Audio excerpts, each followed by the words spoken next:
Y después de esta mirada a lo que ocurre en otras partes del mundo, corresponde también analizar y mirar lo que está ocurriendo aquí. Y en tono fin de año, porque vamos cerrando ya ciclos y el 2022 ya nos empieza a dejar atrás. Y aprovechar, como cada semana nos acompañan dos analistas, como Gloria de la Fuente, de la Escuela de Políticas Públicas de la Universidad Católica. Gloria, buenas noches, ¿cómo estás?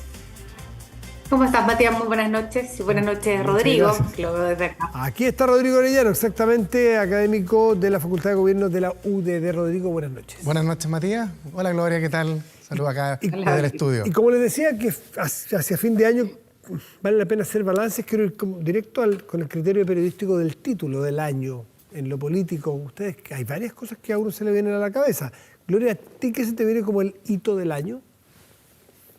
El hito del año yo creo que va a ser sin duda todo lo que está relacionado con el proceso constitucional, en sus distintos hitos. Me parece que tanto el proceso constituyente, cuyo gran parte tuvo lugar durante este año, la discusión de los temas sustantivos fue este año, el plebiscito de salida y luego el acuerdo posterior al plebiscito de salida son sin duda lo que marca el año en términos de la continuidad de la institucionalidad.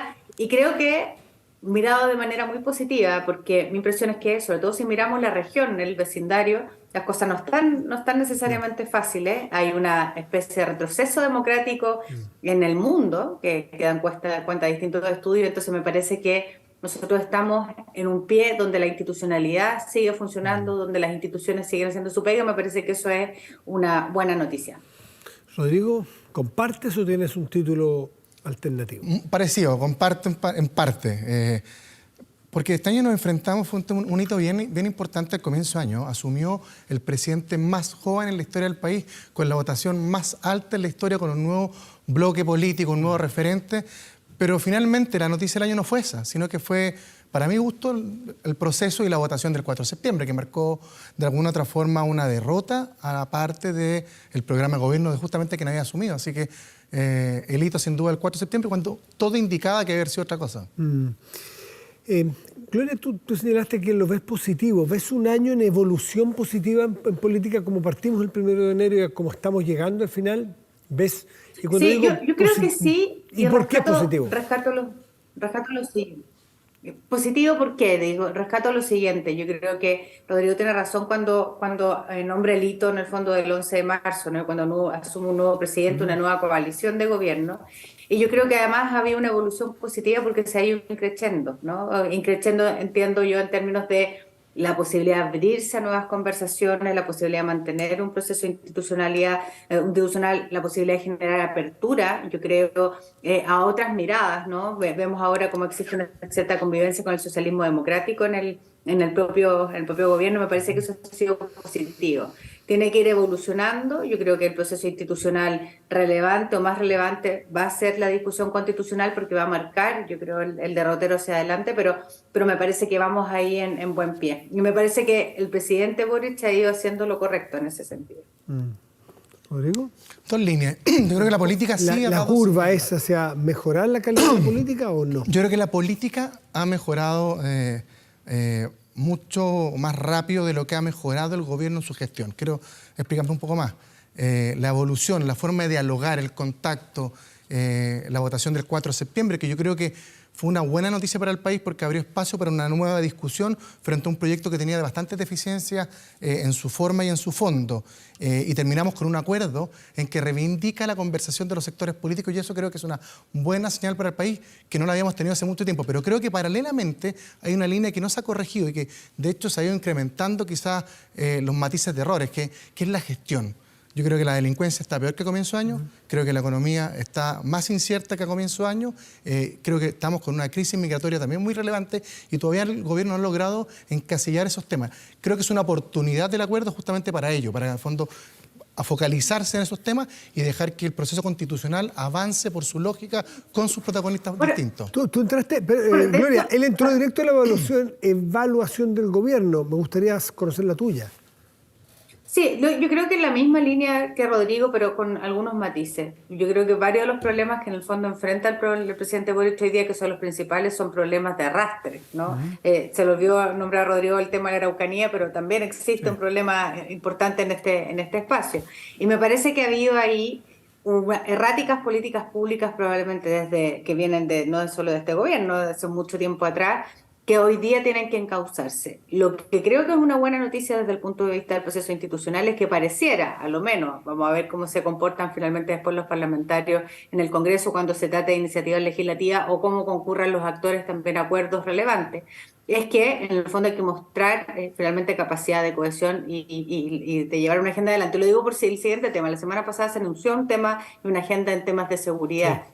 Bien potente, donde concurrieron muchos actores con mucha voluntad de diálogo, los propios gobernadores regionales pidieron estar, y me parece que ahí hay una muestra muy concreta de haber evaluado, haber entendido que es necesario avanzar con conversaciones amplias, pero también la acogida de varios sectores, decir, bueno, en esto vamos a estar. Eso debiera traducirse también en otras discusiones, como la reforma de las pensiones, que debiéramos ver el próximo tiempo, como la reforma tributaria, y ahí sabemos que en el Congreso no siempre la discusión se torna tan fácil, digamos, y construir mayoría no es tan fácil. Claro, bueno, exactamente. Y en materia de seguridad, Rodrigo, tú desde la oposición, que es tu mirada, ¿ves a un gobierno que efectivamente mutó a entender la importancia y la profundidad del problema de la seguridad, o hay algunos que creen que es mero oportunismo porque no les queda otra? ¿Tú qué estás viendo allí? ¿Cómo estás viendo la mesa de seguridad que ha convocado el gobierno? Porque también tiene algunos ripios por estos días. Yo ahí coincido en la mirada con Gloria. Creo que este gobierno ha tenido una evolución que ha sido a golpes. ¿Pero a ti te parece honesta esa evolución? Yo creo esa es mi pregunta. Por parte del presidente, yo creo que una mirada honesta. Él, recordemos, cuando visitó la Araucanía, hizo un mea culpa con respecto a cierta forma de enfrentar la delincuencia y llamar de frente a un terrorismo, lo que se estaba viendo en esa zona, que no era la mirada con la cual asumió el 11 de marzo. El 11 de marzo tenía un eje diferente y yo creo que el 4 de septiembre y el cambio de estructura política del gabinete, la incorporación de Carolina Toá al ministerio, de alguna forma reivindicó eso. Lo que es paradójico, porque en el fondo hubo un cambio de mirada incorporando sectores que en un comienzo fueron mirados con cierto grado de escepticismo, desprecio, distancia, como era el mundo de la exconcertación. Entonces, eso lo aprendió y hizo dos cambios muy profundos. Sacó a Siches y sacó a Jackson, que eran ministros que eran compañeros de ruta de él. Entonces, me da la impresión de que es un cambio genuino. Y es imposible analizar al gobierno, o es incompleto hacerlo sin analizar a la oposición, que también tiene un rol en una democracia. Tú, Rodrigo, partiendo por ti, que perteneces a la oposición, ¿cómo la ves? Yo creo que la oposición ha jugado un rol... no sé si con cierto grado de statu quo, en que no se involucró de manera muy profunda en la primera parte del gobierno, porque estuvo muy marcada por el tema del plebiscito. Así como el gobierno también se involucró directamente en el plebiscito, la oposición de alguna forma tampoco participó directamente de la gestión de fiscalizar, porque no quiso polarizar la discusión.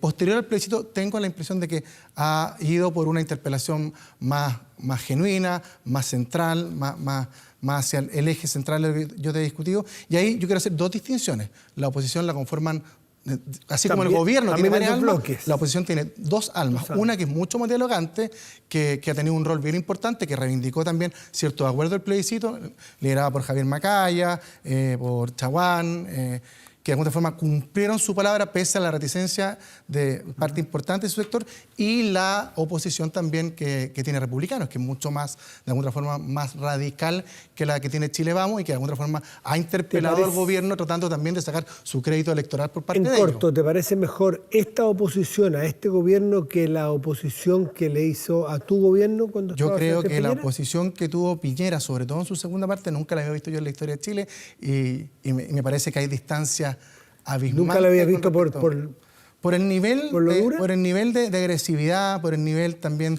de poco diálogo? Recordemos que la oposición anterior trató de sacar 2 veces al presidente de la República. 2 veces, 2 acusaciones constitucionales, sacó a varios ministros, interpeló o trató de sacar al ministro de Educación, ministro también Gloria, por volver. ¿Cómo ves tú a la oposición, Gloria? A la actual oposición. Hoy en día me parece que yo creo que hay 3 oposiciones en el fondo hoy día. Y si uno está un poco más, o sea, claramente el partido Franco Parisi es un partido opositor, ¿no? Partido de la gente, y sin lugar a dudas también han hecho y han generado una pelea, yo creo, interesante entre lo que representa Chile Vamos, lo que representan ellos mismos y luego lo que representa obviamente el partido José Antonio Kast. En esas 3 oposiciones yo creo que ha habido aprendizaje o derroteros distintos. Chile Vamos partió este gobierno muy golpeado en la práctica porque venía de una derrota electoral, pero además con un candidato que ni siquiera le era propio y probablemente le era incómodo, ¿no? Y rápidamente se separaron aguas ahí. Está la oposición de José Antonio Kast de los republicanos, básicamente, que es una oposición que ha sido muy dura, que creo que en ese sentido refleja además la diferencia importante que tiene con Chile Vamos, o una parte importante de Chile Vamos, que es muchísimo más dialogante, que tuvo un rol muy importante en el acuerdo. Y luego está esta oposición de este nuevo partido, que además es el partido más relevante que tenemos hoy en día, en cantidad de militantes, digo, no relevante probablemente todavía en competencia electoral. Y que creo que plantea un desafío también para la democracia chilena, porque lo que uno ve ahí no es necesariamente una vocación que esté enraizada en valores democráticos, en el fondo que todos quisiéramos sostener. Y como aporte opositor, ¿te parece que se puede distinguir o te parece similar lo que hace esta oposición que la que le hizo la oposición a Sebastián Piñera? Yo creo que hay diferencias importantes y las diferencias importantes no solamente tienen que ver con la estrategia, tienen que ver con los contextos también. Yo creo que lo que hubo en su minuto fue una discusión y una parálisis de alguna manera del sistema político sobre el estallido social que encontró un derrotero.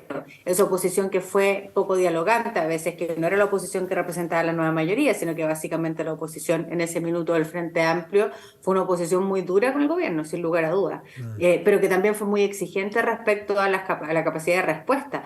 No nos olvidemos que finalmente la respuesta para poder salir de la crisis institucional en la que estábamos después del 18 de octubre vino más bien del Congreso Nacional, no necesariamente del gobierno. Yo creo que ahí hubo también un montón de errores que se cometieron de forma y de fondo que generaron esa oposición dura. Ahora, no me parece que una oposición dura y que sea intransigente sea el camino correcto para dialogar en democracia. Me parece que las oposiciones tienen que cumplir un rol. Como decía por ahí un politólogo famoso, Gianfranco Pasquino, decía que la calidad de la democracia depende muchas veces más de la oposición que incluso de quienes están en el gobierno, ¿no? Eso define muchas veces la calidad de la democracia. Yo creo que eso es bien claro. Yo pensé que iba a mencionar en el caso portugués de quien dijo una vez, nosotros no somos la oposición, somos la colaboración, que es una manera, es una manera distinta de ser oposición que parece bastante constructiva, no sé si tan fácil, pero constructiva. Son buenos los análisis, son buenos los balances, pero también hay algo de contingencia. Y no puedo dejar de preguntarles a ustedes cómo están viendo este enrarecido proceso de elección de fiscal nacional. Claro, se rechazó al fiscal Morales, bueno, era inédito, raro, curioso, pero bueno, alguna vez tenía que pasar algo así. Pero después vino el caso de Marta Herrera y volvió a pasar lo mismo. Y obedecían a matrices distintas, pues, porque representan cosas distintas ellos dos. Y resulta que me refiero a que uno estaba en la primera mayoría de la primera quina, la segunda, Marta Herrera, no estaba en esa mayoría de 17 votos, o sea, eligió a otro perfil. Y ahora tiene que elegir una tercera y elige justamente a Erika Mayra. Pero ¿cómo están viendo el proceso más allá de los nombres propios? A mí me preocupa que siendo un tema tan sensible para la ciudadanía, esto es de los más relevantes. 90 días aproximadamente sin fiscal titular. Sin fiscal titular. Pero ahí te das cuenta de ciertas nociones que hemos comentado. Cuando la primera caída del fiscal Morales se produce porque los partidarios del gobierno no votan por él. La segunda, claro, la oposición tuvo un rol mucho más drástico con Marta Herrera. Pero la primera se produce porque parte importante de la coalición de gobierno no votó por el candidato del presidente de la República. Ahora también yo estoy con cierto grado de reserva porque no sé qué va a pasar. Me imagino que así como el presidente de la República llamó a la Corte Suprema la semana pasada, una cosa bastante insólita, para tratar de que el proceso se reanudara completamente, tiene que hacer esa misma pega o su ministra con el Senado para no cometer los dos errores anteriores de llegar con un candidato que no cuenta con los votos. Me parece que aquí uno tiene que sopesar la calidad técnica, académica y también algo político que va a tener el fiscal nacional, porque se transforma en un actor relevante político y ese ejercicio que no estuvo en las dos nominaciones anteriores tiene que estar en esta tercera para no de alguna forma tener una tercera derrota y no frente a la ciudadanía provocar también lo que significa una imagen de poca colaboración entre el Ejecutivo y el Legislativo. Creo que es una oportunidad para que se reivindiquen las dos nominaciones anteriores. Gloria, este es un problema que nadie Yo vio venir, yo sigo pensando, yo creo que lo planteaba la semana pasada, sigo pensando que esto es en parte una muestra de cierta dispersión que existe ya no solamente en la Cámara de Diputados, sino que también en el Senado. Va a ser cada vez más difícil probablemente, y más aún cuando se trata de nominaciones con quórum muy alto, que el gobierno logre conseguir mayoría, y eso es parte de una cierta atomización que hemos estado viendo y creo que hay que hacerse cargo de eso. Ahora, dicho eso, esto refuerza necesariamente la necesidad de que el gobierno refuerce también su estrategia legislativa y sus conversaciones prelegislativas, ahí antes donde se van a producir las conversaciones, porque es parte de la realidad. Lo que contratamos con esto es una realidad, ni más ni menos que eso. Pero en medio de esta cuestión, creo que lo más complicado es que vamos viendo una especie de debilitamiento del proceso mismo. Cuando uno ve que finalmente los posibles candidatos que están en una esquina ya empiezan a renunciar, porque la verdad es que empieza a ser un poco costoso estar tan expuesto en el fondo de la opinión ¿Quién pública, va a querer que finalmente participar? la guerra mediática, sobre todo en los últimos días, a propósito de filtración y cosas que salían, fue muy sucia en el fondo para todos los candidatos, fue una mala noticia en la práctica, porque eso solo logra horadar a la institucionalidad misma, creo yo, del Ministerio Público. No hay un ejercicio de pedagogía ahí, hay solo en el fondo una cosa oscura que aparece en la discusión, que es muy difícil de explicar a la ciudadanía. Y luego, ¿por qué se horadan también las instituciones? Este es un nombramiento que es muy importante, donde participan los tres poderes del Estado. Claro. Entonces, que no haya acuerdo, que haya este nivel de desaveniencia, también horada nuestra propia institucionalidad democrática y estos procedimientos, que yo creo además que, por cierto, hay una oportunidad para revisarlo. Gloria de la Fuente, Rodrigo Orellano, como cada semana, les agradecemos, en particular ahora que estamos cerrando el año. Así que ha sido muy útil tenerlos para poder entender mejor y con más calma procesos más largos de nuestra política. Gloria, feliz año a ti también, Rodrigo. Muchas gracias, muy feliz año también. Bien, pues que tengan muy feliz año, nos veremos el próximo. Espero. Chao, gracias. Sí, siempre aquí tu casa, tú sabes. Chao, gracias, Gloria. Chao.